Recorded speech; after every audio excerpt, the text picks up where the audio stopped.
Les recherches continuent ce matin en Mayenne. Ce matin, 120 gendarmes sont mobilisés pour tenter de retrouver une adolescente de 17 ans qui a donc disparu hier après-midi dans le sud-est de ce département. Elle était partie faire son footing dans la forêt de Belle-Blanche. Elle n'est jamais revenue. Sa disparition est jugée inquiétante. Élise Phillips, vous êtes sur place pour RMC et pour BFM TV. Quelles sont les pistes ce matin ?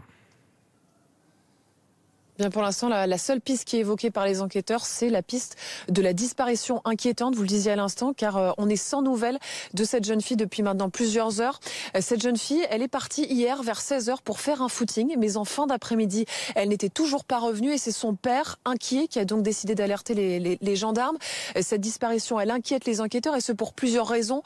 Aucun signe de vie de la jeune fille depuis maintenant hier. Et puis, sur le parcours qu'elle a emprunté pendant son footing, on a déjà retrouvé certains de ses effets personnels. Sa montre, son téléphone portable, mais aussi des écouteurs qui sont tachés de ce qui semble être du sang. Alors depuis hier, d'importants moyens sont mobilisés, une cinquantaine de gendarmes depuis hier, dont la section de recherche d'Angers, un hélicoptère équipé d'une caméra thermique et puis aussi une équipe cynophile. Et puis dès ce matin, des renforts sont attendus ici sur place en Mayenne, d'une cinquantaine de gendarmes. Les effectifs vont passer à 120. Pour l'instant, la gendarmerie communique peu, mais tout à l'heure au téléphone, un officier nous disait que l'affaire était considérée comme sensible.